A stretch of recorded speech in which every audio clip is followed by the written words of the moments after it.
Hola a todos, esto es Looking Backstage.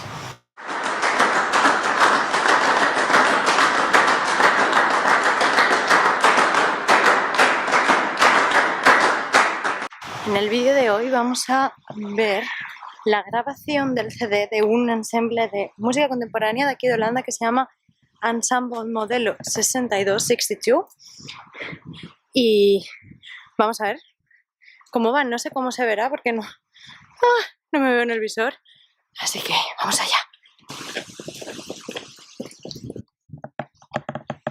Oficialmente nos vamos a colar. Vamos a ver. Ahora se me va a caer la cámara. Also some other things of the fluency acceleration. Yeah, I think So let's see.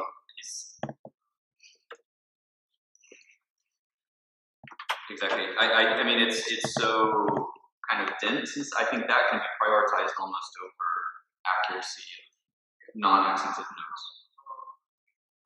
Estamos aquí con Ezequiel, que es el director del Ensemble Modelo 62 y ha venido aquí para cotillar un poco la grabación. Así que explícanos un poco quién eres, qué estáis grabando y por qué. Mi nombre es Ezequiel Benayet, soy el director artístico de Modelo 62, que es un ensamble de música contemporánea, experimental, basado en Holanda, en la ciudad de La Haya. Ahora mismo nos encontramos en la ciudad de Schiedam, en Holanda, en verano holandés. ¿Con viento?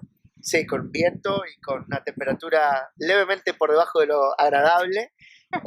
En la iglesia Westfest, en la ciudad de Schiedam, donde estamos grabando con el ensamble un disco monográfico del compositor Clarence Barlow. ¿Por qué estáis grabando el monográfico de Barlow ahora? Estamos grabando el monográfico de Barlow ahora porque hace poco cumplió 70 años. Clarence durante muchos años fue profesor en el Conservatorio de La Haya, en el Instituto de Sonología también, tanto en el Instituto de Sonología como en el Departamento de Composición. Y fue profesor de algunos de los miembros del ensamble y de muchos otros músicos de muchas generaciones. Pensamos que era una buena manera, digamos, de poder como dejar registrado un cuerpo de su obra, digamos, desde el comienzo de su carrera compositiva, el año 66, cuando él tenía 21 años, hasta obras escritas recientemente en el 2015. Y bueno, nos pareció una fecha simbólica para poder concretar el proyecto. Una cosa que me llama mucho la atención y que ya han podido ver antes es que estáis grabando en una iglesia y no en un estudio de grabación. Efectivamente. ¿Por qué? Pues aquí en Holanda la funcionalidad de las iglesias no están exclusivamente ligadas a la relación con la fe o con la religión, sino que también se usan como espacios sociales y culturales. Hay muchísimos conciertos de un montón de estilos de músicas muy diversas, y esta iglesia en particular estuvo reacondicionada para poder hacer conciertos y grabaciones. Tiene un piano Steinway maravilloso, mantenido todo el año a 19 grados, en una recámara, suben el piano, parece una película de ciencia ficción. Y además la acústica no es una acústica muy brillante o con refracciones que molesten, sino que más bien es una acústica contenida, que mezcla suelo de alfombra y madera, paredes de madera y vidrio, entonces no tiene una reverberancia muy larga ni frecuencias digamos que generen una molestia para la claridad. Entonces es como, sí, por muchas razones, ¿no? O sea, la acústica es excelente, tienen un muy buen instrumento, el precio es muy accesible también, muy importante hoy en día, sobre todo para proyectos con bajo presupuesto, y la verdad es que también para un ensamble, digamos, de instrumentos primariamente, sí, orquestales, de una tradición, digamos, clásica, es más cómodo para empastar, para afinar, para hacer que suene más orgánico. A veces los estudios están diseñados de una manera en que el objetivo del estudio es matar cualquier tipo de resonancias, es decir, que sea lo más aséptico posible para luego poder agregar artificialmente la reverberancia. En este caso, bueno, no lo necesitamos. ¿Y es más difícil o más fácil en cuestiones de logística grabar aquí o en un estudio? Pues yo creo que es sencillamente distinto, no me imagino que sea más difícil o más fácil, me parece que es diferente. A ver, hoy en día contamos con un montón de tecnología digital que hace que se pueda, con muy poco volumen físico, cargar una gran cantidad de información. Es decir, tú estás grabando esta entrevista con una cámara muy pequeña y un micro muy pequeño y estamos obteniendo una calidad, esperemos que medianamente decente, si no fuera por los autos y el viento. De repente han decidido pasar todos.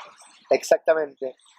Pero, digamos, en el caso de la música, se graba en un ordenador y no se graba en sí, no se necesita tener cinta, no se necesita... Digo, hoy en día en un auto de un tamaño mediano se puede transportar la infraestructura necesaria para grabar a un ensamble de 10 músicos. Y como director de un ensamble, ¿cómo organizas la división de las obras o del tiempo para que sea efectivo en una grabación? Muchas veces perdemos mucho tiempo. Hola a todos, estaba comprobando los vídeos que he grabado con Ezequiel y las dos últimas preguntas de la entrevista no se han grabado. Así que como me ha parecido que era interesante contároslo, pues lo voy a resumir y lo siento mucho. La siguiente pregunta era la organización de un ensemble a la hora de grabar, ya que puede ser complicado. Y básicamente es que junto con el productor pues lo han separado todo el material en secciones y han visto que secciones, por ejemplo, eran más difíciles, tardarían más tiempo en grabar y las han puesto al principio cuando estaban menos cansados, y cosas más fáciles pues al final para que se hiciera menos pesado el proceso de grabación. Y la otra pregunta era sobre el setting de instrumentos, si es igual que en los conciertos o por el contrario cambia. Y me ha dicho que esta vez era igual que el concierto que tuvieron hace 2 días en Colonia, pero que hay veces que sí que es cierto que cambia dependiendo de cómo están colocados los micrófonos o de la sensibilidad de los micrófonos, o bueno, depende un poco de no solo del ensemble cómo suena, sino también de la parte más electrónica. El próximo concierto, que también nos lo contaba Ezequiel en el vídeo y no sé por qué no se ha grabado, será el 8 de septiembre en Utrecht, así que si tenéis oportunidad de verlo os lo recomiendo. Y nada, os dejo toda la información sobre el grupo, redes sociales, etcétera, de ellos abajo en la cajita de información. Y espero que os haya gustado mucho el vídeo, que os haya servido y os haya parecido interesante y que hayáis aprendido algo que no sabíais antes. Y nada, nos vemos en el siguiente. Que paséis un buen día, una buena semana o lo que vayáis a pasar. Chao.